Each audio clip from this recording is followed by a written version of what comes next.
Hello everyone and welcome to this video my dear friends. तर विद्यार्थी मित्रांनो, आपल्या सर्वांचं पुन्हा एकदा प्रोनाउन टॉपिकच्या व्हिडिओ सिरीजमध्ये मी राहुल नायकुडे सर खूप खूप स्वागत करतो. तर मित्रांनो, आपण मागील व्हिडिओमध्ये प्रोनाउनचे जे आहेत तर प्रोनाउनचे बरेच टाइप्स आपण या ठिकाणी कव्हर केलेले आहेत. तसेच आपण एक्झाम मधले मग एमपीएससीने आतापर्यंत जे प्रश्न विचारलेले आहेत तर त्यामध्ये प्रोनाउन वरती कशा प्रकारे प्रश्न विचारले आहेत तर आपण सगळ्या कॉन्सेप्ट पण घेतलेले आहेत सगळ्याच. आणि त्याच्यानंतर नेक्स्ट त्याच्यावरती आधारित जे प्रश्न परीक्षेमध्ये विचारलेले आहेत तर ते सगळेच प्रश्न आपण त्या ठिकाणी कव्हर केलेले आहेत. तर मागील व्हिडिओच्या शेवटच्या भागामध्ये आपण त्या ठिकाणी व्हिडिओ करत असतानाच रिफ्लेक्सिव्ह प्रोनाउन आणि इम्फॅटिक प्रोनाउनची आपण सुरुवात केली आणि त्याच्यामध्येच काय झालं डिअर फ्रेंड्स, लाईट गेल्यामुळं तर तो व्हिडिओ तसाच राहिला. तर ते रिफ्लेक्सिव्ह प्रोनाउन आणि इम्फॅटिक प्रोनाउन मागील व्हिडिओमध्ये फक्त त्याचं इंट्रोडक्शन झालं. तर त्याच्यामध्ये आपण त्याच्याबद्दल आपण पुढे त्या ठिकाणी काही वाक्य पण घेतले नाहीत आणि त्याचे परीक्षेने पडलेले प्रश्न सुद्धा कडे घेता आले नाही.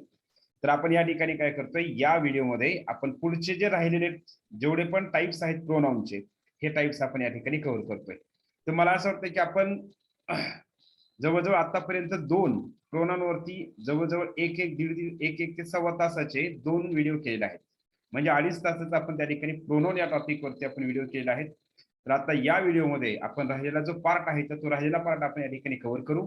आणि डिअर फ्रेंड्स, निश्चितच आपल्या या पार्टमध्ये मात्र आपला हा प्रोनाउन टॉपिक जो आहे तर हा टॉपिक एकदम चांगल्या प्रकारे कव्हर होतो.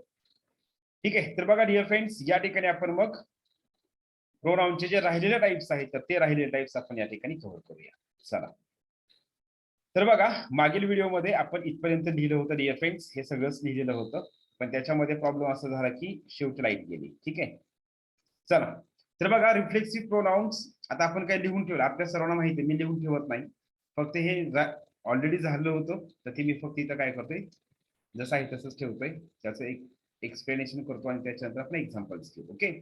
बघा, तर डिअर फ्रेंड्स, रिफ्लेक्सिव्ह प्रोनाउन्स आणि इम्फॅटिक प्रोनाउन या दोन्हीचेही एक्झाम्पल, या दोन्हीचेही शब्द सारखेच आहेत.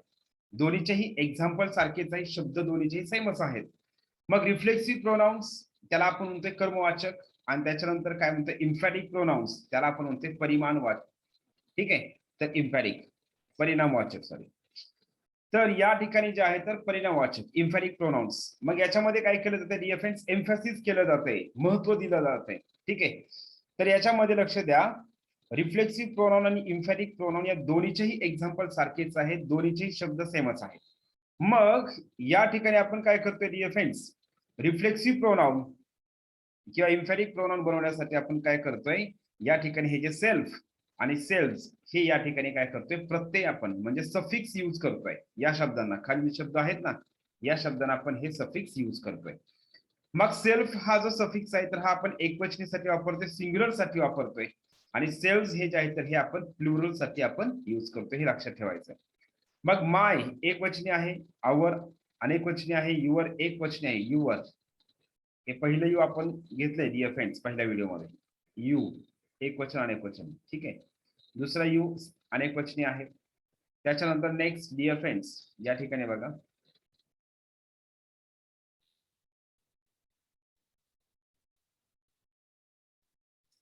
ठीक आहे. याच्यामध्ये हिम आहे, हिम हे एकासाठी वापरतोय. हर आपण हर जे हर पण एकासाठीच यूज करतोय. त्याच्यानंतर या ठिकाणी इट हे पण एकासाठीच यूज करतोय आणि देन हे आपण काय करतोय, अनेकांसाठी यूज करतोय. मग मला आता याला काय करायचे, हे जे सेल्फ आणि सेल्स हे सफिक्स वापरायचे आहेत. तर या ठिकाणी काय होतं dear friends, myself, myself म्हणायचं, myself, ourselves, yourself, yourselves अनेक वचने आहे म्हणून इथं सेल्स वापरायचंय. हिमसेल्फ एक वचने आहे म्हणून सेल्फ, हे पण एक वचने आहे म्हणून सेल्फ, हे पण एक वचने आहे म्हणून सेल्फ आणि देम सेल्स. अशा प्रकारे काय झाले डिअर फ्रेंड्स, या दोन्हीचेही एक्झाम्पल्स सेमच आहेत. कशाचे, इम्फॅटिकचे पण आणि रिफ्लेक्सिव्हचे पण. ठीक आहे. आणि म्हणून एमपीएससी काय करते डिअर फ्रेंड्स, याच्यावरती मग प्रश्न आपल्याला विचारते, कारण बऱ्याच विद्यार्थ्यांचं काय होतं याच्यामध्ये कन्फ्युजन होते की नेमकं ह्या शब्दाला रिफ्लेक्सिव्ह म्हणायचं का इम्फॅटिक प्रोनाउन म्हणायचं, याच्यामध्ये कन्फ्युजन होते. ठीक आहे. तर हे शब्द जे आहेत ते लक्षात द्या, पुन्हा एकदा कन्फ्युज होऊ नका, हे दोन्ही पण वेगवेगळे आहेत, रिफ्लेक्सिव्ह प्रोनाउन्स आणि इम्फॅटिक प्रोनाउन्स. रिफ्लेक्सिव्ह आणि इम्फॅटिक प्रोनाउन्स. लक्षात आले फ्रेंड्स. हे दोन्ही शब्द या ठिकाणी लक्षात ठेवायचे. हे टाइप्स वेगवेगळे आहेत, इम्फॅटिक आणि रिफ्लेक्सिव्ह.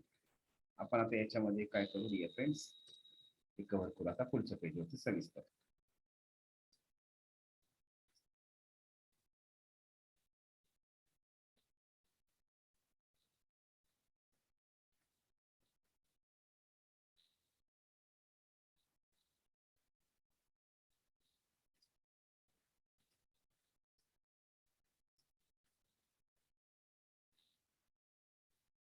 ठीक आहे, एकच मिनिट डिअर फ्रेंड्स.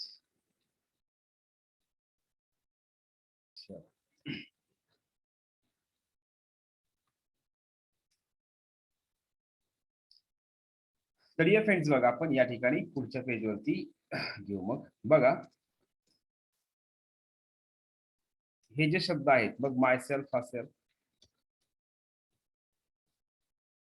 बघूयात आपण, ट्राय करू आणि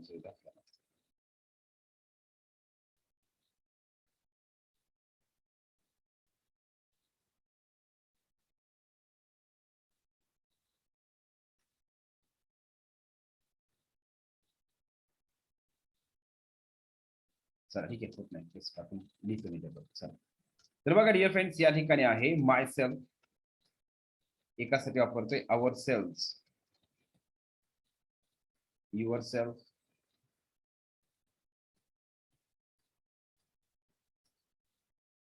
your self, himself, herself, itself आणि देमसेल्फ. डिअर फ्रेंड्स, हे दोन्हीही लक्ष द्या, हे शब्द जे आहेत हे दोन्हीचेही एक्झाम्पल आहेत. दोन्हीचेही एक्झाम्पल आहेत. हे शब्द मग रिफ्लेक्सिव्ह प्रोनाउन पण होऊ शकतात आणि हे शब्द आवर-सेल्फ, इम्फॅटिक, हे सगळे शब्द इम्फॅटिक प्रोनाउन पण होऊ शकतात. आता सिंपल तुम्हाला या ठिकाणी काय करतोय डिअर फ्रेंड्स, मी या ठिकाणी तुम्हाला एक सिंपल फॉर्म्युला सांगतोय, लक्ष द्या सगळं. जर इथं लक्षात ठेवायचंय नोट, जर वरील सर्वनाम्स म्हणजे वरील प्रोनाउन्स, जर वरील प्रोनाउन्स हे क्रियापदाच्या नंतर आले, क्रियापदाच्या नंतर आले, एक तुम्हाला एक सिंपल ट्रिक सांगतो या ठिकाणी. याचा अर्थ काय होते, काय करायचं याच्यापेक्षा आपण सध्या काय करू, एक सिंपल ट्रिक सांगतो. जर वरील प्रोनाउन्स म्हणजे हे सगळे शब्द लक्ष द्या, हे सगळेच प्रोनाउन्स, जर वरील प्रोनाउन्स किंवा वरील शब्द हे क्रियापदाच्या नंतर आले असतील, क्रियापदाच्या नंतर आले असतील, तर यांना लक्ष द्या फ्रेंड्स, तर यांना रिफ्लेक्सिव्ह प्रोनाउन म्हणायचं. काय म्हणायचंय, रिफ्लेक्सिव्ह प्रोनाउन, रिफ्लेक्सिव्ह प्रोनाउन म्हणतात, रिफ्लेक्सिव्ह प्रोनाउन्स म्हणतात. म्हणजे हे जर शब्द जर वाक्यामध्ये क्रियापदाच्या नंतर जर आले, क्रियापदाच्या नंतर म्हणजे व्हर्बच्या नंतर जर आले, तर त्यांना म्हणायचं रिफ्लेक्सिव्ह प्रोनाउन. आणि डिअर फ्रेंड्स, सिंपल तुम्हाला आणखी एक डेफिनेशन सांगतो या ठिकाणी बघा.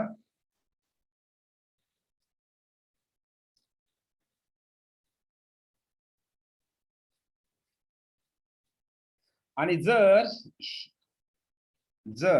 वरील सर्वनाम म्हणजे सेम तेच वरील प्रोनाउन्स हे वाक्यामध्ये कर्त्याच्या नंतर, कर्त्याच्या म्हणजे सब्जेक्टच्या नंतर, म्हणजे सब्जेक्टच्या नंतर, लक्ष द्या,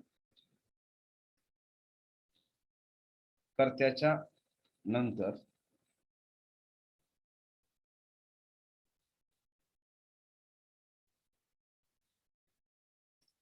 काय, लक्ष द्या, या ठिकाणी आहे सब्जेक्ट, कर्त्याच्या नंतर म्हणजेच सब्जेक्ट. ओके, कर्त्याच्या नंतर आले असतील, कर्त्याच्या नंतर आले असतील, तर यांना डिअर फ्रेंड्स, यांना काय म्हणायचं, इम्फॅटिक प्रोनाउन म्हणायचं. एवढी सिंपल लक्षात ठेवायची, एवढे सिंपल याची ओळख आहे. इम्फॅटिक प्रोनाउन्स म्हणतात. इम्फॅटिक प्रोनाउन्स म्हणतात.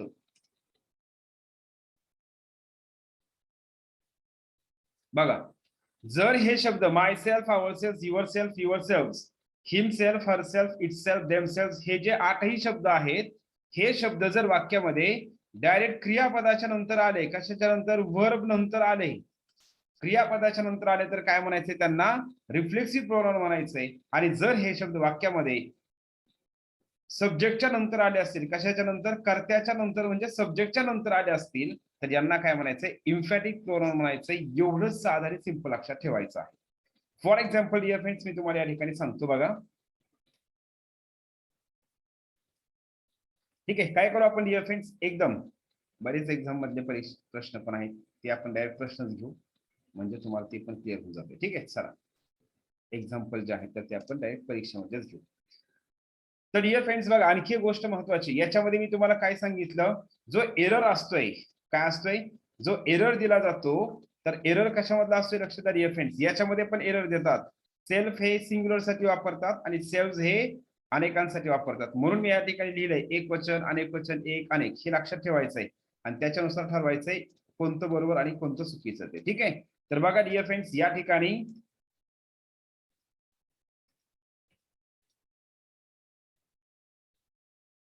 ठीक आहे, तर बघा आता इथं प्रश्न काय विचारलाय, करेक्ट सेंटेन्स, कोणतं वाक्य बरोबर आहे. मग या ठिकाणी वाक्य दिले, एसटीए 2015च्या क्वेश्चन पेपर मधला प्रश्न आहे. They themselves admitted their guilt. मग या ठिकाणी हे वाक्य बरोबर आहे का, नाही बरोबर, कारण या ठिकाणी काय केले, देमसेल्फ केलेलं आहे. इथं काय पाहिजे होतं डिअर फ्रेंड्स, इथं पाहिजे होतं देम सेल्फ पाहिजे. काय पाहिजे, देम सेल्फ पाहिजे, देम सेल्फ पाहिजे. लक्षात आले सगळ्यांना, एवढे लहान लहान एरर असतात, ते लक्षात ठेवायचे पाहिजे. I will do it ourselves, I will do it ourselves, हे बरोबर आहे का, तर हे पण बरोबर नाही. इथं काय पाहिजे होतं, I will do it ourself नाही, इथं काय पाहिजे, myself, I will do it myself असं पाहिजे होतं.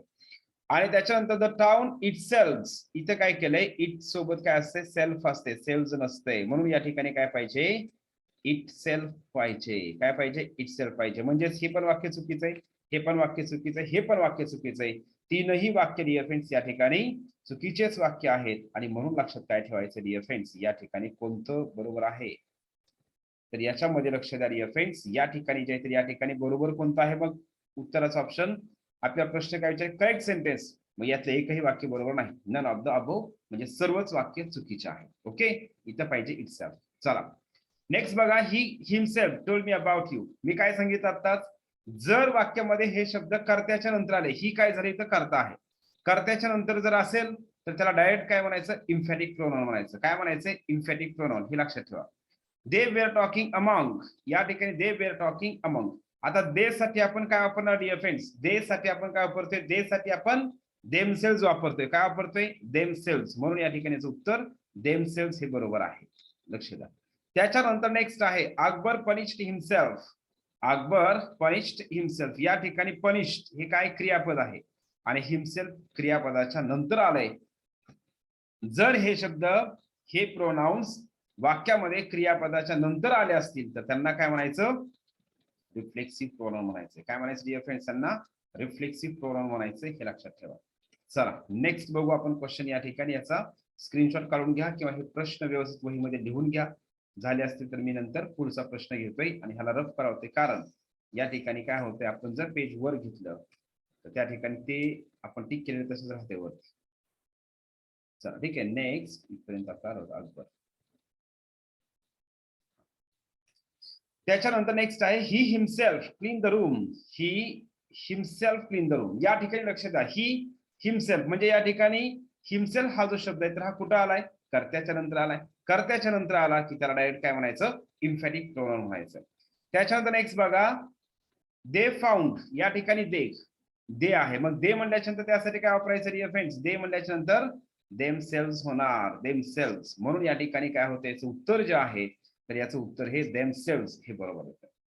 त्याच्यानंतर I take care of myself, I take care of myself. या ठिकाणी टेक केअर ऑफ च्या नंतर काय आलेलं आहे, म्हणजे क्रियापदाच्या नंतर फ्रेजच्या नंतर आलेला आहे आणि म्हणून माय सेल्फ हे या वाक्यामध्ये रिफ्लेक्सिव्ह प्रोनाउन आहे. काय आहे डिअर फ्रेंड्स?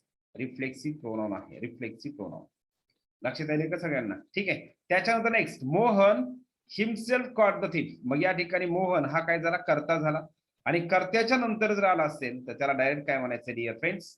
इम्फॅटिक प्रोनाउन म्हणायचं आहे.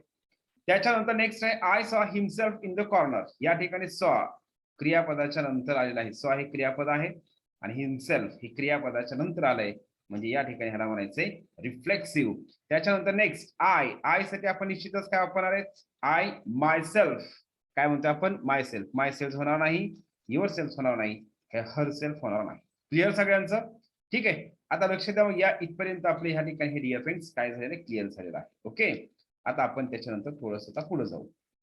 तर पुन्हा एकदा डिअर फ्रेंड्स काय लक्षात ठेवायचंय बघा, हे जर शब्द वाक्यामध्ये क्रियापदाच्या नंतर आले असतील तर त्यांना रिफ्लेक्सिव्ह म्हणायचं आणि हेच शब्द जर वाक्यामध्ये कर्त्याच्या नंतर आले असतील तर त्यांना इम्फॅटिक प्रोनाउन्स म्हणायचे. ठीक आहे. आणि आणखी एक गोष्ट याच्यामध्ये लक्षात ठेवायची आहे, तर तो एक थोडासा वेगळा नियम आहे याच्यामध्ये, अपवाद नियम आपण त्याला म्हणू, पण याला पण काय टेन्शन घ्यायची गरज नाही. तसेच वरील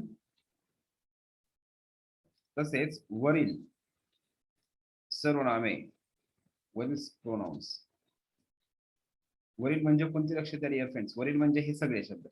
तसेच वरील प्रोनाउन्स हे नाउन किंवा प्रोनाउन नंतर म्हणजेच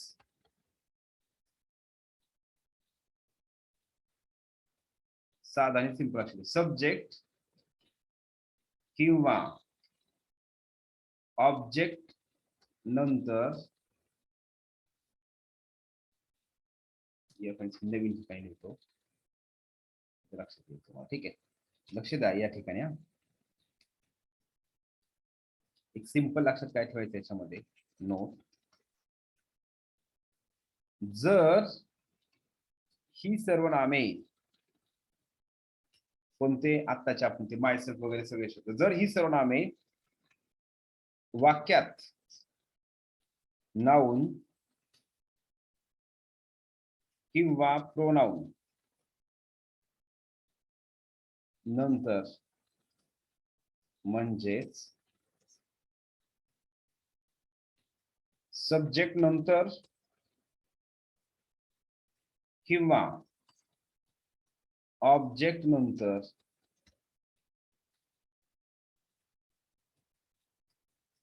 आले असतील तर यांना इम्फॅटिक प्रोनाउन म्हणतात. काय म्हणतात त्यांना? इम्फॅटिक प्रोनाउन्स म्हणतात. एक सिंपल लक्षात ठेवा, इम्फॅटिक प्रोनाउन्स म्हणतात. म्हणजे हे सब्जेक्टच्या नंतर आले तर इम्फॅटिकच होणार, परंतु काही वेळेस काय होते डिअर फ्रेंड्स, वाक्यामध्ये ऑब्जेक्ट असते, मग ऑब्जेक्टच्या नंतर येतात. जसं की बघा फॉर एक्झाम्पल, हे वाक्य परीक्षेने विचारलेलं वाक्य आहे, तर तेच मी वाक्य या ठिकाणी सांगतो. लक्ष द्या. वाक्य आहे समजा, I have completed it myself. I have completed it myself. मग या ठिकाणी आय हॅव म्हणजे या ठिकाणी मायसेल्फ हे स्वतःवरतीच फोकस करत आहे. त्याच्यानंतर नेक्स्ट गोष्ट आहे I have completed it myself. It हे काय आहे? ऑब्जेक्ट आहे. काय आहे? ऑब्जेक्ट आहे. आणि ऑब्जेक्ट नंतर जर आला असेल तर तरी पण याला काय म्हणायचं डिअर फ्रेंड्स? इम्फॅटिक प्रोनाउन्स म्हणायचं. काय म्हणायचं? इम्फॅटिक प्रोनाउन म्हणायचं. हे अपवाद आहे आणि या अपवादावरती सुद्धा आपल्याला एमपीएससीने मला वाटते 2 प्रश्न विचारलेले आहेत, ते आपण बघू या ठिकाणी. बघा, तर I have done this work myself. I have done this work myself. मग या वाक्यामध्ये जे मायसेल्फ दिलेलं आहे, काय या वाक्यामध्ये जे मायसेल्फ दिलेलं आहे, तर हे मायसेल्फ नेमकं काय आहे डिअर फ्रेंड्स? असा आपल्या प्रश्न या ठिकाणी विचारला आहे. मग हे मायसेल्फ जे आहे, तर हे जे आहे मायसेल्फ, हा प्रश्न.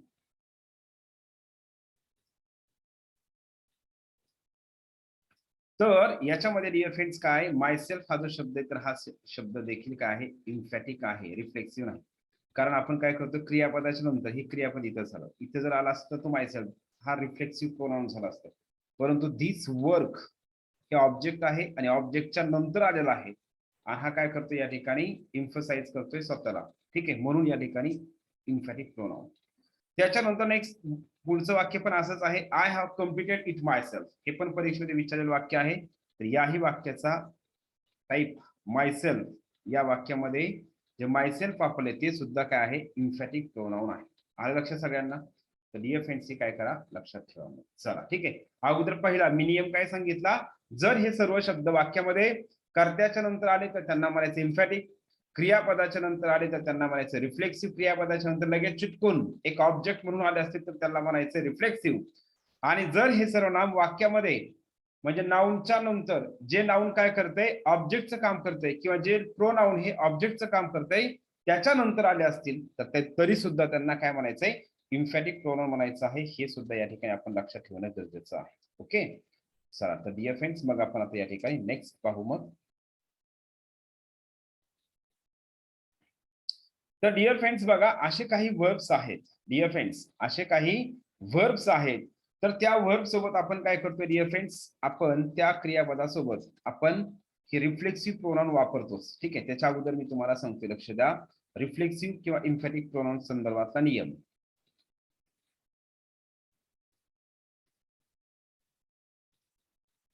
आणखी एक गोष्ट लक्षात या ठिकाणी ठेवायची आहे, इथे लिहितो मी. ठीक आहे डिअर फ्रेंड्स, ही सर्वनामे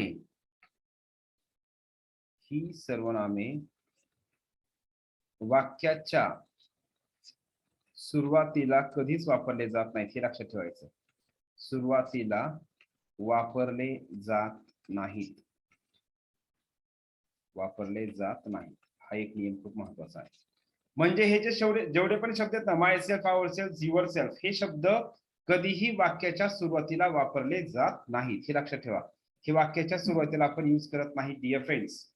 काय करत नाहीत आपण, वाक्याच्या सुरुवातीला आपण यांना यूज करत नाही. ओके, हे लक्षात ठेवा. त्याच्यानंतर नेक्स्ट आपण आता चर्चा करत होतो, असे काही क्रियापद आहेत, अशी काही क्रियापद आहेत, तर त्या क्रियापदासोबत आपण काय करतोय, नेहमी रिफ्लेक्सिव्ह प्रोनाउन आपण यूज करतोय. मग त्याच्यामध्ये काय असेल डिअर फ्रेंड्स, अवेल असेल, एन्जॉय असेल, रिवेंज असेल, राईड असेल. त्याच्यानंतर नेक्स्ट आहे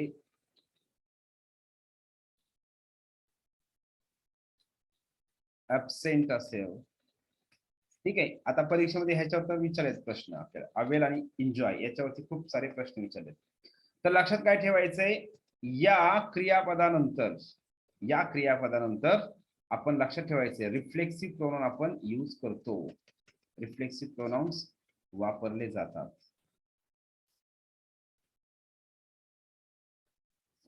ठीक आहे, आता लक्ष द्या, मी तुम्हाला अगोदर प्रश्न दाखवतो कसा विचारला आपला प्रश्न. बघा डिअर फ्रेंड्स, चला ठीक आहे, हे झाले सगळ्यांचं. तर आता मी याला काय करतोय, रद्द करतोय. आणि त्याच्यानंतर नेक्स्ट पुढचा प्रश्न कसा विचारला बघू आपण. तर बघा डिअर फ्रेंड्स, या ठिकाणी STI 2014चा जो क्वेश्चन पेपर आहे, तर त्या क्वेश्चन पेपर मध्ये आपल्याला प्रश्न असा विचारला आहे dear friends, he enjoy during the holidays and I asked for my pencil but he did not give me. आता हे वाक्य राईट आहे का रॉंग आहे असा आपल्याला प्रश्न विचारलाय. तर या ठिकाणी काय असणार आहे, एन्जॉय हे जे वर्ब आहे, तर या वर्ब सोबत नेहमी काय करायचे, रिफ्लेक्सिव्ह प्रोनाउन वापरला जाते. म्हणजेच काय, हे वाक्य कसं होईल डिअर फ्रेंड्स, ही एन्जॉयड हिमसेल्फ, ही एन्जॉयड हिमसेल्फ, पुढचं वाक्य जसं आहे तसं, ड्युरिंग द हॉलिडेज. ओके, म्हणजे या ठिकाणी हे हिमसेल्फ असे काही क्रियापद आहेत, तर त्या क्रियापदासोबत आपण काय करतोय, हे रिफ्लेक्सिव्ह प्रोनाउन्स आपण यूज करत असतोय.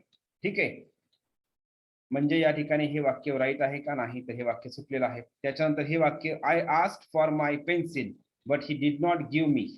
काय, ही डिड नॉट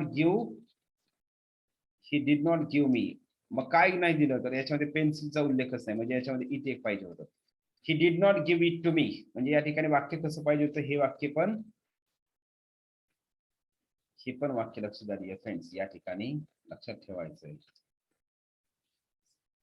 ठीक आहे, या ठिकाणी बघा इथं एन्जॉयड, हे वाक्य कसं पाहिजे, he enjoyed himself during the holidays. पुढचं जसं आहे तसं राहील. ठीक आहे. आणि त्याच्यानंतर next, I asked for my pencil but he did not give it to me. मग इथं काय पाहिजे होतं, he did not give it to me. या ठिकाणी इट म्हणजे पेन्सिल, याचा उल्लेख पण या ठिकाणी असायला पाहिजे. म्हणून या ठिकाणी हे सुद्धा वाक्य रिएफिन चुकलेलं आहे. चला ठीक आहे. मग या ठिकाणी कोणतंच वाक्य बरोबर नाही, हे लक्षात ठेवायचं. ओके. तर या ठिकाणी काय आपला रूल काय सांगत होतो रिएफिन्स बघा. या ठिकाणी लक्षात ठेवायचं आहे, असे काही क्रियापद आहेत, असे काही वर्ब्स आहेत, तर त्या वर्ब सोबत आपण काय करतो रिएफिन्स, त्या क्रियापदासोबत आपण रिफ्लेक्सिव्ह प्रोनाउन्स आपण यूज करतोय. मग याच्यामध्ये कोणते शब्द आहेत, तर त्याच्यामध्ये बघा कोणती क्रियापद आहेत, तर हे लक्षात ठेवायचं. इथं लक्ष द्या सगळेजण, इथं सांगतो.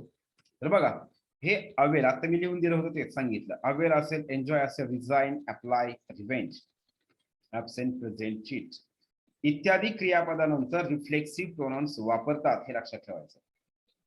मग I absented myself from the office, he availed himself the opportunity, they enjoyed themselves. आताचं वाक्य जसं होतं ना सेम तशा प्रकारे. I revenged myself upon her and mister Patil prides himself on the result of his son. तर हे अशा प्रकारे आपण काय करतोय, हे जे सर्व क्रियापद आहेत, तर या क्रियापदाच्या नंतर रिफ्लेक्सिव्ह प्रोनाउन्स वापरतात. तर याच्यामध्ये रिएफिन्स परीक्षेत हमखास प्रश्न विचारले आहेत, हे दोन शब्दांवरती, अवेल आणि एन्जॉय या शब्दांवरती. त्यासोबत हे बाकीचे पण शब्द लक्षात ठेवा आणि हे सुद्धा वहीमध्ये काय करा, व्यवस्थित लिहून घ्या. ठीक आहे. चला मग क्या लक्ष सगळ्यांना. रिएफिन्स हे झालं आपलं त्याच्या संदर्भात डिटेलमध्ये.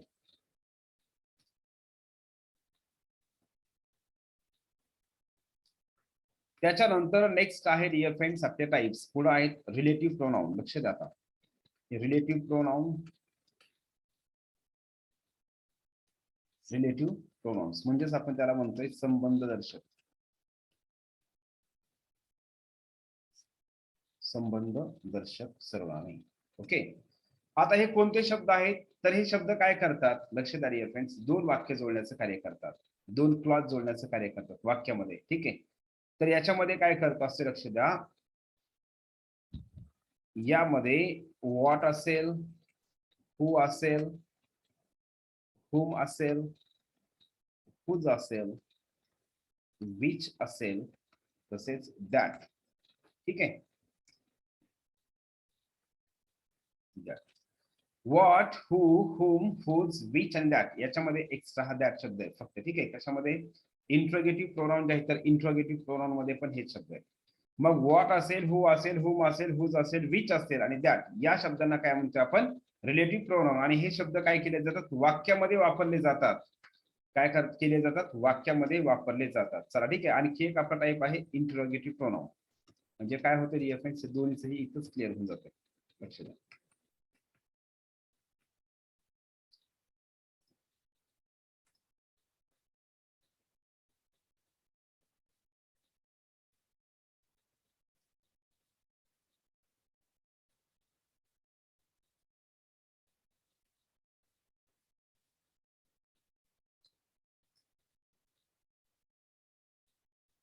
चला ठीक आहे. बघा इंट्रोगेटिव्ह,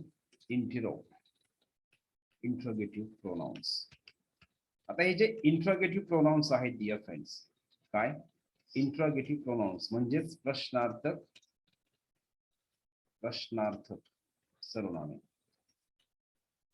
आता हे जे प्रश्नार्थक सर्वनामे आहेत, तर ते काय केले जातात, तर ते आपण प्रश्न विचारण्यासाठी यूज करतोय. कोणते शब्द आहेत, सेम हेच शब्द आहेत. कोणते, वरचे जे शब्द आहेत तेच, फक्त याच्यामध्ये नाही दॅट नाही. हू असेल, whom असेल, whose असेल, which असेल, ठीक आहे, आणि व्हॉट असेल.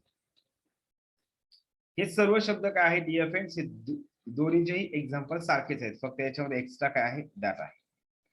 मग या दोन्ही मधला फरक काय समजून घ्यायचा, फरक कसा असेल, तर एक लक्षात सिंपल ठेवायचं डिअर फ्रेंड्स. बघा या ठिकाणी लक्षात ठेवायचं, एकदम सिंपल, एकदम सिंपल.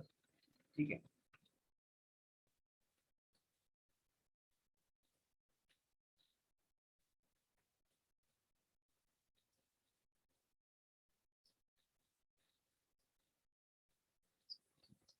तर लक्षात आली फ्रेंड, जर लक्षात काय ठेवायचंय, जर ही सर्वनामे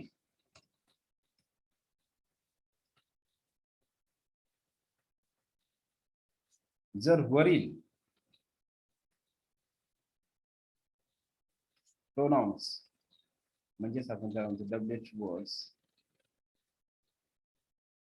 व दॅट. ठीक आहे.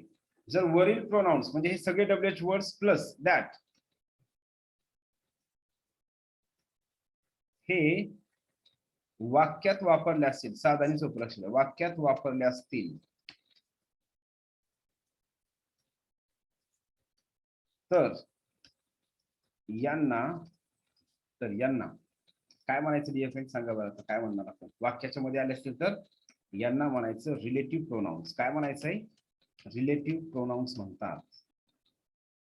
रिलेटिव्ह प्रोनाउन्स म्हणतात यांना, रिलेटिव्ह प्रोनाउन्स म्हणतात. आणि दुसरी गोष्ट महत्वाची आहे डिअर फ्रेंड्स,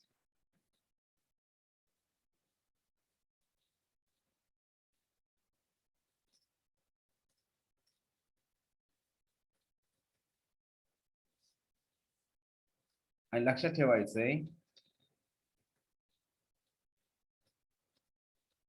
जर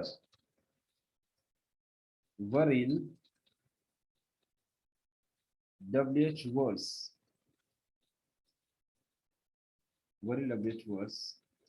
हे प्रश्नाच्या सुरुवातीला, कशाच्या म्हणतोय मी, प्रश्नाच्या सुरुवातीला वापरले असतील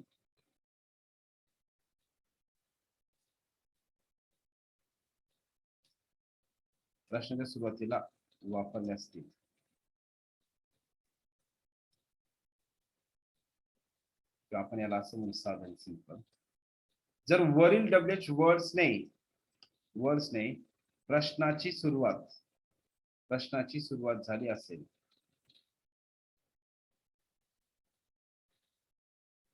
त्याच्यामध्ये दुसरं सांगतो काय, प्रश्नाच्या सुरुवातीला नाउन शिवाय, लक्ष द्या मी हे काय म्हणतोय, कारण याच्यातले काही जे आहेत ना तर ते ऍडजेक्टिव्हचे पण एक्झाम्पल आहेत. सुरुवातीला नाउन शिवाय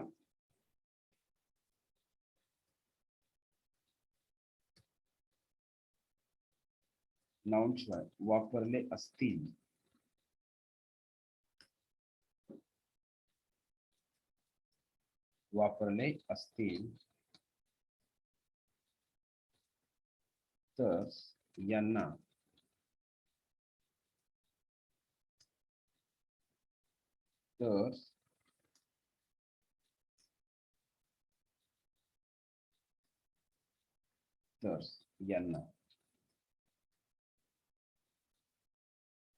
तर यांना काय म्हणायचं डिअर फ्रेंड्स, इंट्रोगेटिव्ह प्रोनाउन. काय म्हणायचंय, इंट्रोगेटिव्ह प्रोनाउन्स म्हणतात. आता हे लिहिलं मी, आता सगळेजण लक्ष द्या काय म्हणते. जर एक साधन सोपं लक्षात ठेवायचं, काय साधन सोपं, जर हे डब्ल्यूएच वर्ड्स, हे जे डब्ल्यूएच वर्ड्स आहेत आणि हे दॅट आहे, हे जर वाक्यामध्ये वापरलं असेल, वाक्यामध्ये आले असेल तर यांना डायरेक्ट काय म्हणायचं, रिलेटिव्ह प्रोनाउन म्हणायचंय. आणि जर हे शब्द प्रश्नाच्या सुरुवातीला आले असतील, कशाच्या, प्रश्नाच्या सुरुवातीला, साधन सोपं, प्रश्नाच्या सुरुवातीला आणि शेवटी क्वेश्चन मार्क. त्या प्रश्नाच्या सुरुवातीला म्हणजे शेवटी क्वेश्चन मार्क असणारच आहे. प्रश्नाच्या सुरुवातीला आले असतील तर ह्यांना म्हणायचं इंट्रोगेटिव्ह प्रोनाउन, आणि वाक्याच्या मध्ये आले असतील तर ह्यांना काय म्हणायचं, रिलेटिव्ह प्रोनाउन. हे लक्षात ठेवायचं. क्लिअर सगळ्यांचं. आता मला तुम्ही या ठिकाणी सांगा,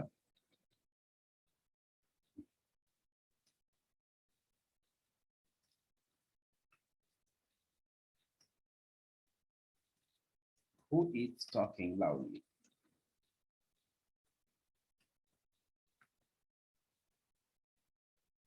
The man who is talking loudly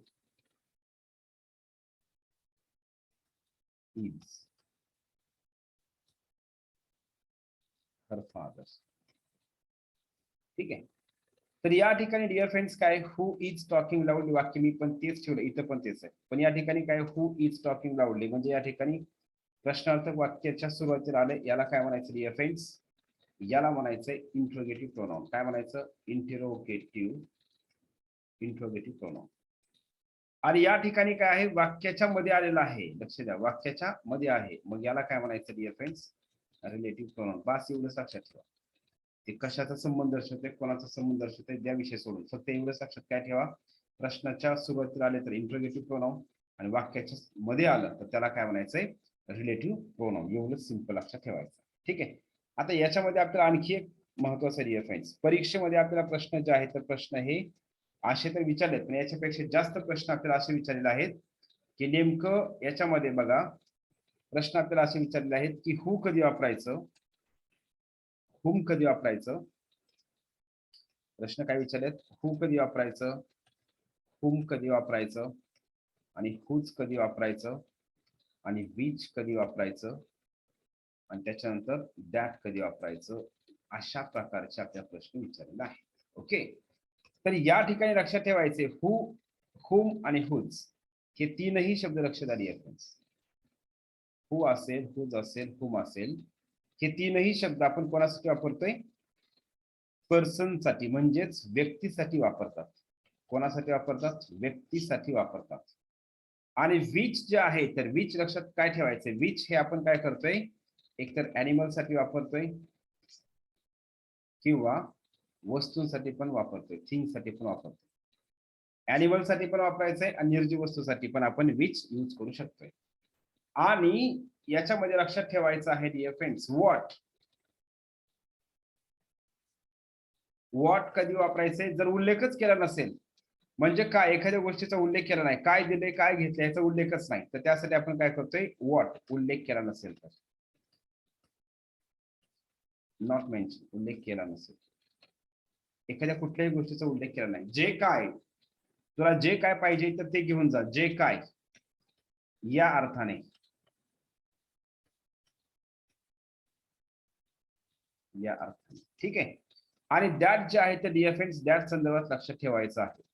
that जे आहे तर दॅट हे कधी यूज करायचं लक्षात ठेवायचं डिअर फ्रेंड्स. तर हे दॅट आपण व्यक्तीसाठी पण वापरतोय, वस्तूसाठी पण वापरतोय, पण याच्यामध्ये सगळ्यात मेन गोष्ट लक्षात ठेवायची आहे, काय, ऑलच्या नंतर दॅट वापरतात. ठीक आहे, मी तुम्हाला शब्द सांगेल दॅट कधी वापरायचं ते, अगोदर एवढं समजून घेऊ आपण. हु, हुम, हुज, ठीक आहे, विच.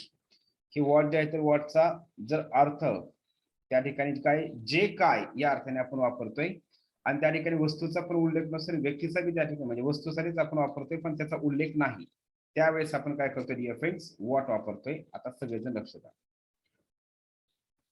एक साधा आणि सिंपल, हु हे व्यक्तीसाठी वापरायचे, मग हु पण व्यक्तीसाठी, हुम पण व्यक्तीसाठी, हुज पण व्यक्तीसाठी. पण याच्यामध्ये पण हे तिन्ही शब्द कधी वापरायचे, एक तुम्हाला साधा ठोकताळा सांगतोय. साधा ठोकताळा वाक्य दिले तुम्हाला, प्रश्न बघा कशा प्रकारे विचारतात, तुम्हाला प्रश्न दाखवतो डायरेक्ट अगोदर, म्हणजे तुम्हाला काय होईल त्या ठिकाणी लक्षात येईल. प्रश्न दाखव.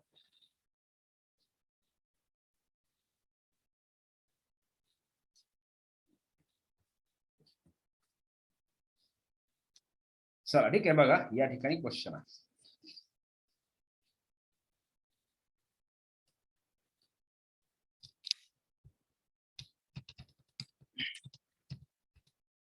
ओके, हे प्रश्न. मग आपल्याला असा प्रश्न विचाराय की I give him, he wanted, इथं काय वापरायचं, दॅट वापरायचं, व्हॉट वापरायचं, विच का दॅट विच वापरायचं. ठीक आहे, दॅट विच हे तर दोन्ही सोबत येणार नाही, लक्षात ठेवायचं. मग या ठिकाणी काय वापरायचं, एक तर दॅट वापरायचं का व्हॉट वापरायचं. मग याच्यामध्ये काय डिअर फ्रेंड्स, कशाचा उल्लेख केला का ते ह्याचा नाही, तर त्यावेळेस उल्लेख जर नसेल तर काय करायचं, I give him what he wanted, म्हणजे त्याला जे पाहिजे तर ते मी त्याला दिलं, जे काय पाहिजे ते मी त्याला दिलं. आता या ठिकाणी द मॅन आहे, मग द मॅन हे व्यक्तींसाठी आपण म्हणजे सॉरी, द मॅन आहे म्हणजे व्यक्ती आहे. इथं हु पण व्यक्ती आहे, व्यक्तीसाठी वापरतोय, हुम पण व्यक्तीसाठी वापरतोय. मग नेमकं हु वापरायचं का हुम वापरायचं या ठिकाणी काय. ठीक आहे, तर हे अशा प्रकारचे डिअर फ्रेंड्स आपल्या या ठिकाणी प्रश्न आहेत, तर लक्ष द्या आता डिअर फ्रेंड्स. या ठिकाणी मग आपल्याला याचं काय करायचं, याचं उत्तर काय, की कशा प्रकारे याचं उत्तर काढायचंय. तर यासाठी बघा सिंपल तुम्हाला सांगतोय, म्हणजे वाक्य दिले आणि त्या वाक्यामध्ये तुम्हाला या ठिकाणी फिल इन द ब्लँक आहे. काय आहे? फिल इन द ब्लँक आहे. आणि त्या फिल इन द ब्लँकच्या नंतर जर डायरेक्ट काय असेल, हेल्पिंग व्हर्ब असेल. काय असेल? हेल्पिंग व्हर्ब किंवा व्हर्ब जर असेल, जिथं आपल्याला काय करायचंय, हु हुम वापरायचं आहे, तर त्या ठिकाणी जर काय असेल, फिल इन द ब्लँक असेल, तर त्या ठिकाणी काय करायचं आहे डिअर फ्रेंड्स, आपल्याला या ठिकाणी काय करायचं, यूज करायचं आहे हु. काय वापरायचंय? हु. आता खरं पाहता हु जे आहे, तर हु हे आपण काय करतो डिअर फ्रेंड्स, कर्ता म्हणून वापरतोय, सब्जेक्ट म्हणून. कशाच काम करते? सब्जेक्टचं कार्य करते. हुम जे आहे तर हुम हे काय करतो आपण, ऑब्जेक्ट म्हणून वापरतोय, कर्माचं कार्य करतोय. आणि हुज हे आपण या ठिकाणी जे आहे तर हे पॉझिटिव्ह म्हणून आपण यूज करतोय, पॉझिटिव्ह केससाठी आपण यूज करतोय. मग हे असं लक्षात ठेवायचंय. त्याच्यानंतर नेक्स्ट दुसरं लक्ष द्या या ठिकाणी जे आहे तर हुम कधी वापरायचं, म्हणजे इथं फिल इन द ब्लँक आहे आणि त्याच्यानंतर जर काय असेल डिअर फ्रेंड्स, इथं लक्ष द्या, इथं कर्ता आहे, पुढे त्याच्यानंतर सब्जेक्ट आहे. ठीक आहे, याच्यानंतर काय आहे? सब्जेक्ट. इथं काय सांगितलं डिअर फ्रेंड्स, पुढं जे फिल इन द ब्लँक आहे, ज्या फिल इन द ब्लँकच्या ठिकाणी आपल्याला शब्द भरायचे, त्याच्यानंतर लगेच काय असेल, हेल्पिंग व्हर्ब असेल किंवा त्या ठिकाणी काय असेल, व्हर्ब असेल, तर त्या ठिकाणी हु वापरायचं. इथं जर काय असेल, subject plus helping verb plus verb म्हणा किंवा डायरेक्ट काय असेल, इथं जर व्हर्ब असेल तर त्या ठिकाणी काय करायचं, हुम वापरायचं. म्हणजे इथं जर करता दिलेला असेल तर या ठिकाणी काय करायचंय, हुम वापरायचं. काय वापरायचं? हुम. आणि पुढं पण नाऊन आहे आणि इकडं पण नाऊन आहे, तर त्यावेळेस काय करायचं डिअर फ्रेंड्स, हुज वापरायचं आहे. काय वापरायचंय? हुज वापरायचं आहे. काय वापरायचं? हुज वापरायचं. सिंपल लक्षात ठेवायचं. मग आता या ठिकाणी जर तुम्हाला अर्थ समजत असेल तर लक्षात ठेवायचे, जो कोणी, ज्याने, या अर्थाने आपण हु वापरतोय. हुम काय वापरायचे? ऑब्जेक्ट म्हणून. काय वापरायचंय? ज्याला, या अर्थाने आपण यूज करतोय. आणि हुज म्हणजेच काय? ज्याची, ज्याचे, ज्यांचे, या अर्थाने आपण काय करतोय, हुज जे आहे तर हुज आपण या ठिकाणी यूज करू शकतोय. ठीक आहे. आणि विच मी तुम्हाला सांगितलं, मग ते थॉट असेल, मुवमेंट असेल किंवा त्याच्यानंतर काय असेल, निर्जीव वस्तू असेल किंवा प्राण्यांसाठी आपण विच यूज करतोय. ठीक आहे, हे लक्षात ठेवायचंय. आणि डिअर फ्रेंड्स या ठिकाणी लक्ष द्या, आणि जे दॅट आहे तर दॅट हे कधी वापरायचंय बघा, लक्ष द्या. दॅट जे आहे तर दॅट कसं वापरायचंय हे लिहून घ्या सगळेजण, व्यवस्थित लक्षात ठेवायचं काही. डिअर फ्रेंड्स, दॅट लक्षात ठेवायचंय. म्हणजे जनरली परीक्षेमध्ये किती शब्द असतात, हे ऑल असते, द सेम असते आणि ऍज असते. ऑल, द सेम आणि त्याच्यानंतर काय असते, सच असते. डिअर फ्रेंड्स, काय असते? सच.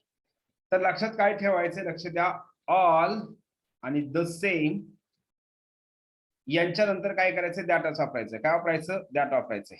त्याच्यानंतर नेक्स्ट हे जेवढे शब्द आहेत तर हे लक्षात ठेवायचे, या सर्व शब्दांच्या नंतर, या सर्व शब्दांच्या नंतर काय करायचं डिअर फ्रेंड्स, दॅट वापरतात. काय वापरतात? दॅट हे रिलेटिव्ह प्रोनाउन वापरतात. हे सगळे वाक्य वहीमध्ये व्यवस्थित लिहून घ्या डिअर फ्रेंड्स.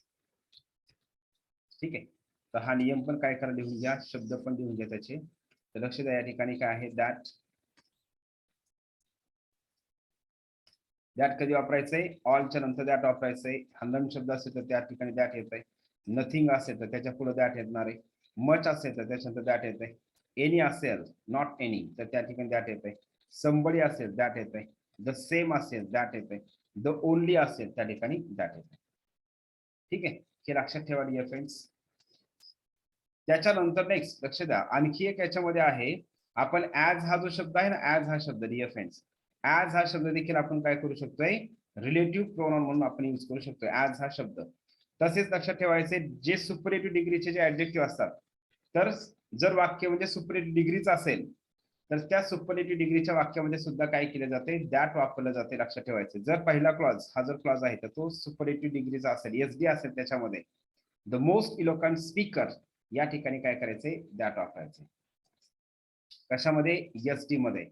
त्याच्यानंतर Patel was the greatest man that India produced, या ठिकाणी काय करायचे, दॅट वापरायचे. मग लक्षात काय ठेवायचे, वरचे शब्द त्याच्यामध्ये सगळ्यात जास्त वापरले जाणारे किंवा विचारले जाणारे शब्द आहेत ऑल, त्याच्यानंतर द सेम, आणि त्याच्यानंतर नेक्स्ट डिअर फ्रेंड्स मग काय असणार, हे सुपरलेटिव्ह एसडी ऍडजेक्टिव्ह, हे एक लक्षात ठेवायचं. बाकीचे शब्द पण लक्षात ठेवा, पण परीक्षेत जास्त प्रश्न याच्यावरती विचारले नाही. ओके, क्लिअर सगळ्यांचं. मग this is the same pen, this is the same pen was stolen from my house. मग काय that was stolen from my house लक्षात ठेवायचं.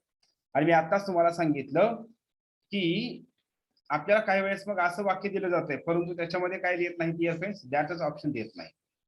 आणि मग त्या ठिकाणी काय केलं जाते मग नेमकं त्याचं उत्तर काय येईल मग. तर लक्षात काय ठेवायचं सच, आणखी एक लक्षात ठेवायचं सच आणि जे द सेम. सच आणि द सेम नंतर ऍज हे काय केलं जाते रिलेटिव्ह प्रोनाउन म्हणून वापरलं जातंय. काय केलं जातंय रिलेटिव्ह प्रोनाउन म्हणून या ठिकाणी वापरलं जातंय.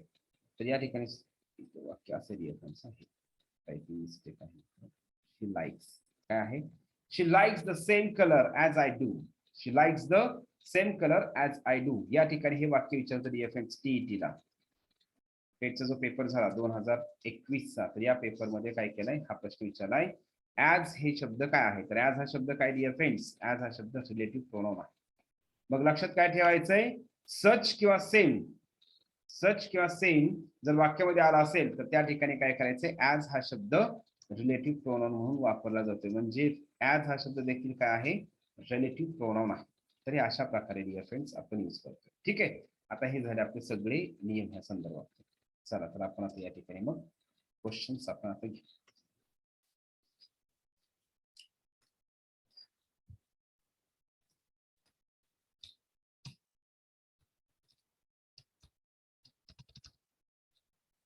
तर बघा या ठिकाणी the moment which is lost for ever. The moment काय जो क्षण गेला तो गेलेलाच असतो. म्हणजे या ठिकाणी काय हो येईल का नाही येणार, दोज येईल का नाही येणार, कारण मोमेंट हे एक वचन आहे. व्हॉट ज्यावेळेस उल्लेखच केलेला नसतोय कुठली वस्तू आहे तर त्याचा, तर त्यावेळेस व्हॉट वापरतात उल्लेख केला नसेल तर.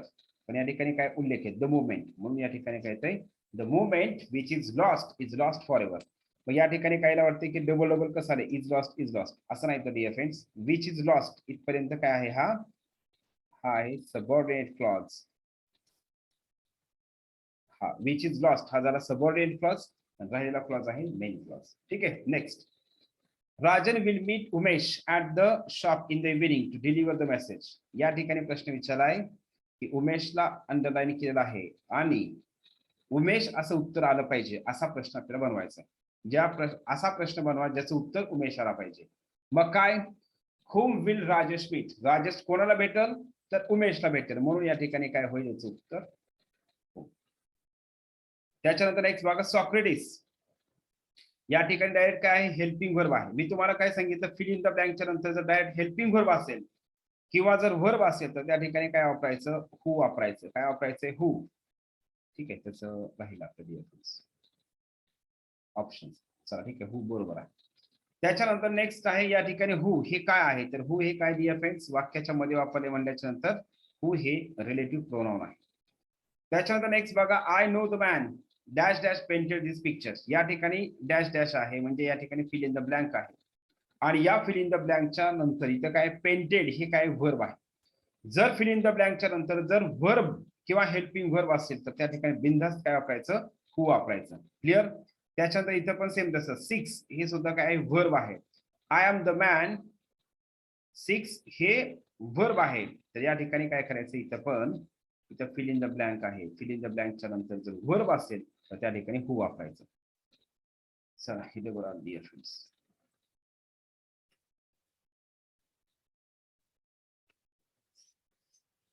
ठीक आहे.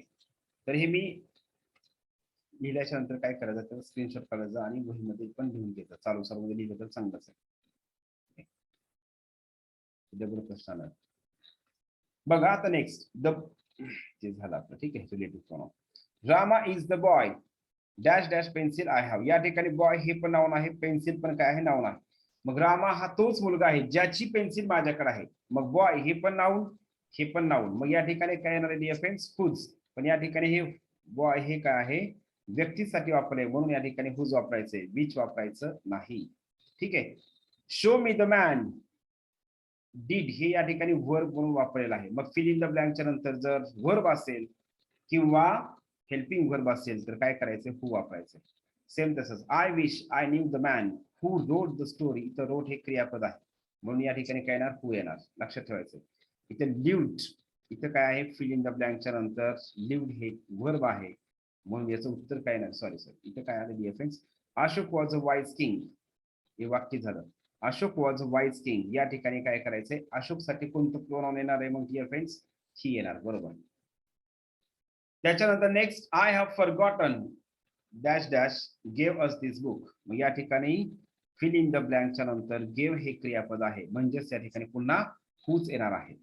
त्याच्यानंतर नेक्स्ट, द पर्सन, इथं पण सेम तसंच डिअर फ्रेंड्स हू येणार आहे. चला ठीक आहे. नेक्स्ट,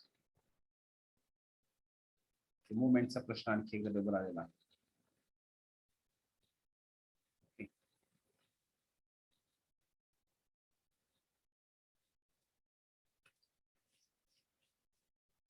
नेक्स्ट बघा, या ठिकाणी he told his father all. All आल्याच्या नंतर काय वापरायचं सांगितले, दॅट वापरायचं, म्हणजे या ठिकाणी दॅट आलं. He was the most eloquent speaker I have ever heard. मग या ठिकाणी द मोस्ट हे काय आहे, सुपरलेटिव्ह डिग्रीचा ऍडजेक्टिव्ह आहे, आणि एव्हर शब्द जर आला तर त्या ठिकाणी काय वापरायचं, दॅट वापरायचं. I tell my wife all, या ठिकाणी ऑल आहे, ऑलच्या नंतर काय येणार आहे, दॅट येते. ठीक आहे, हे लक्षात ठेवायचं. त्याच्यानंतर इथं पण ऑल, या ठिकाणी काय येणार आहे, दॅटच येणार आहे डिअर फ्रेंड्स. ओके. त्याच्यानंतर नेक्स्ट आहे डिअर फ्रेंड्स, चला ठीक आहे, हे लिहून घ्या व्यवस्थित. झालं. त्याच्यानंतर नेक्स्ट डिअर फ्रेंड्स पुढचा प्रश्न बघू आपण. या ठिकाणी हुम, या ठिकाणी जे टू वापरतो आपण, काय, to whom did you give the book, म्हणजे तू पुस्तक कोणाला दिलंस या ठिकाणी, मग काय वापरायचंय, हुम. ठीक आहे, म्हणून याचं उत्तर आहे हुम. त्याच्यानंतर नेक्स्ट, इतर लक्ष द्या, टू आला ना, टू, तर काय करायचं डिअर फ्रेंड्स, इथं हुमच वापरायचंय. काय वापरायचंय, हुम वापरायचंय, कारण आपण हुम सोबत आपण टू वापरतोय, हू सोबत वापरत नाही. तर यासाठी कायचं उत्तर आहे हुमच. ओके. त्याच्यानंतर नेक्स्ट,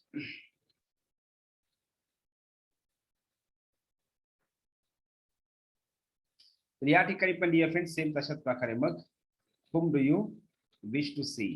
ओके. त्याच्यानंतर next, God helps those who help. God helps those who help themselves, म्हणजे ईश्वर त्यांनाच मदत करतो, कोणाला, जे स्वतःची मदत स्वतः करतात. ठीक आहे, मग या ठिकाणी हू हेल्प देमसेल्व्स, या ठिकाणी हेल्प काय क्रियापद आहे, आणि म्हणून या ठिकाणी काय येणार डिअर फ्रेंड्स, या ठिकाणी. ओके. आणि I have found the book, I have found the book, तर या ठिकाणी आता बुक बद्दल सांगितलंय. कशाबद्दल आहे, बुक बद्दल. इथं आहे, इथं करता आहे, परंतु इथं काय बुक आहे, मग या ठिकाणी काय येणार, I have found the book which I lost yesterday, which I lost yesterday.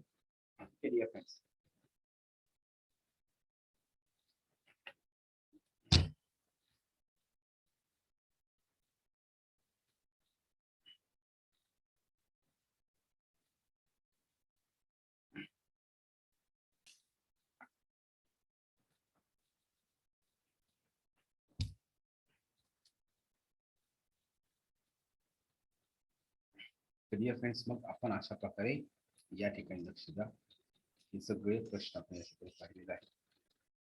त्याच्यानंतर नेक्स्ट या ठिकाणी पुढचा प्रश्न बघू आपण. प्लीज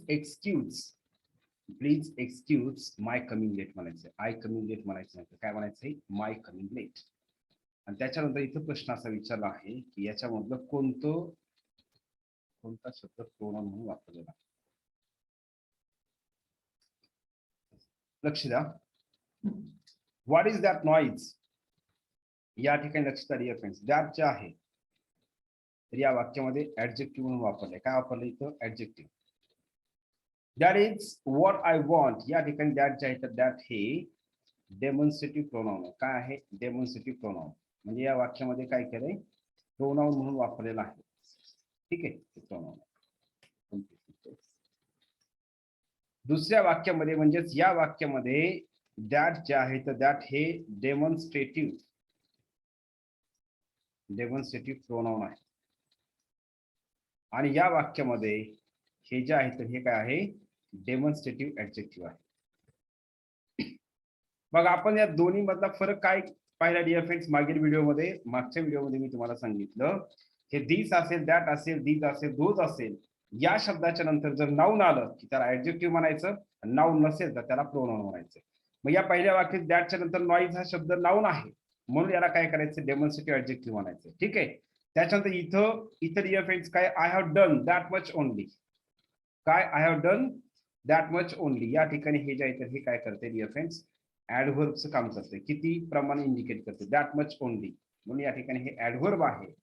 आणि he lives that he may eat. या वाक्यामध्ये हे कंजंक्शनचं कार्य करते. कशाचं, कंजंक्शनचं कार्य करतात.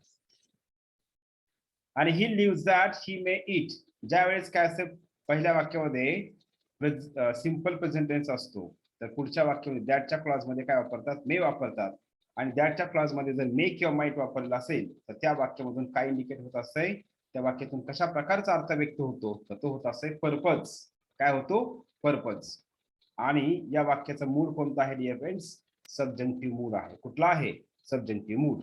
तर मग याचं उत्तर कोणतं आहे, याचं उत्तर आहे 2 नंबरचं. प्रश्न काय विचारलाय, खालील या 4 वाक्यापैकी कोणत्या वाक्यामध्ये दॅट हा शब्द प्रोनाउन म्हणून वापरला आहे, तर त्याच्यामध्ये 2 नंबरच्या वाक्यामध्ये हा शब्द प्रोनाउन म्हणून वापरलेला आहे. चला ठीक आहे. तर हे झालं आपलं प्रोनाउन बद्दल सगळं डिटेल मध्ये. आणि डिअर फ्रेंड्स, फक्त आता या ठिकाणी एक शेवटचे जे ते राहिले आहेत तर ते आहेत, याच्यावरती काय परीक्षेत आपल्याला प्रश्न विचारलेला नाही, परंतु या ठिकाणी हे क्लिअर करतो इथंच, कंपाऊंड रिलेटिव्ह आणि कंपाऊंड इंट्रोगेटिव्ह.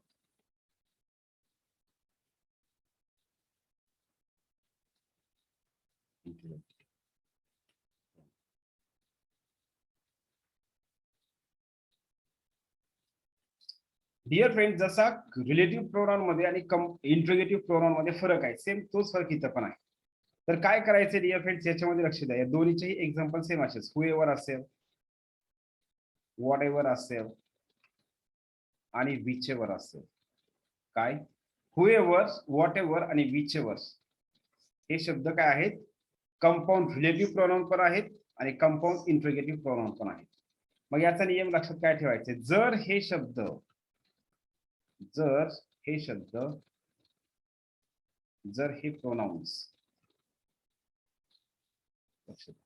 जर हे प्रोनाउन्स प्रश्नाच्या सुरुवातीला आले,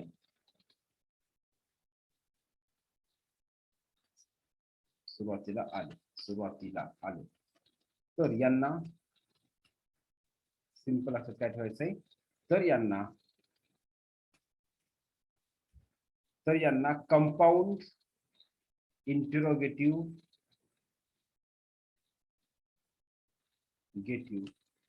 प्रोनाउन्स म्हणतात.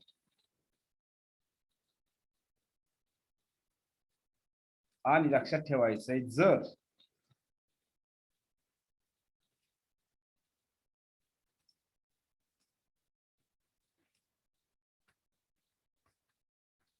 जर हे प्रोनाउन्स म्हणजे हे शब्द बरं का, हे हुएवर, व्हॉटएव्हर, विचएव्हर, काही वेळेस हुसोएव्हर हे सुद्धा वापरलं जातंय. जर हे प्रोनाउन्स वाक्याच्या मध्ये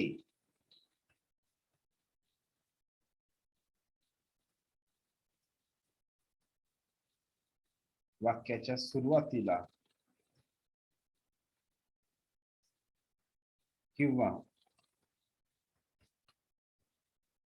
मध्ये आले असतील व वाक्याच्या शेवटी फुलस्टॉप असते,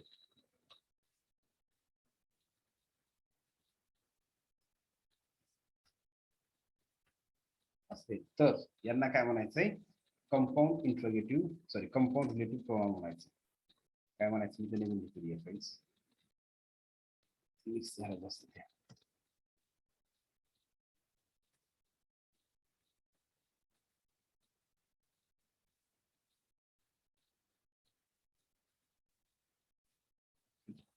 लक्ष द्या.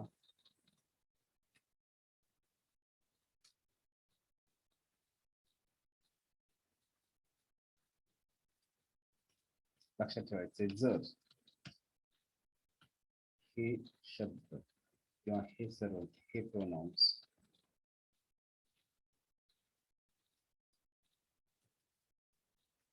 जर हे प्रोनाउन्स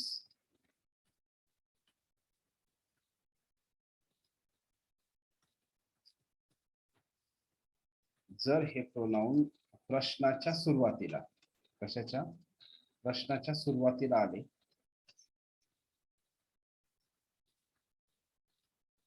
सुरुवातीला आले असतील व प्रश्नाच्या सुरुवातीला आले असतील, सिंपल आहे ना, प्रश्नाच्या सुरुवातीला आले असतील तर यांना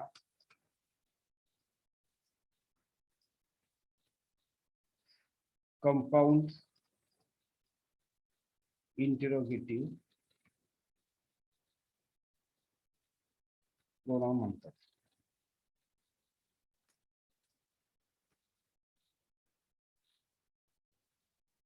काय म्हणायचंय, कंपाऊंड इंटरोगेटिव्ह प्रोनाउन म्हणायचं. आणि लक्ष द्या दुसरी गोष्ट याच्यामध्ये,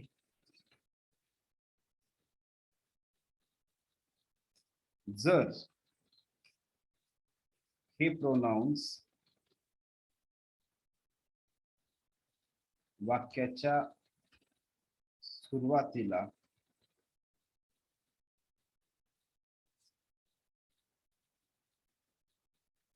म्हणजे आपला एक पहिला सिंपल लक्ष द्या, वाक्याच्या मध्ये आले असते, सिंपल वाक्याच्या मध्ये आले असतील तर यांना काय म्हणायचं dear friends, compound relative pronoun म्हणायचं. वाक्याच्या मध्ये आले तर काय म्हणायचं ना, कंपाऊंड रिलेटिव्ह प्रोनाउन म्हणायचं. एवढं सिंपल लक्षात ठेवायचं.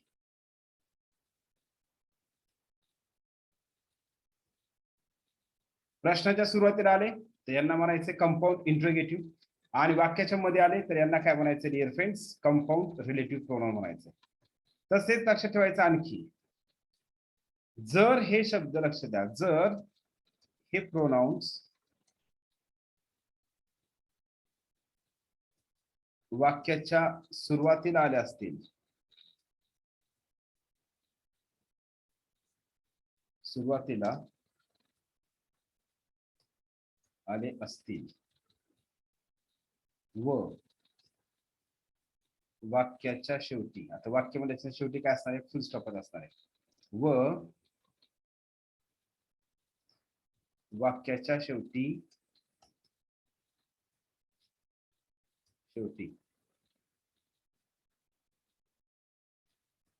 वाक्याच्या शेवटी पूर्ण विराम म्हणजे फुल स्टॉप असेल तर यांना, तरी पण यांना काय म्हणायचं डिअर फ्रेंड्स, कंपाऊंड रिलेटिव्हच म्हणायचं. यांना कंपाऊंड रिलेटिव्ह प्रोनाउन म्हणतात.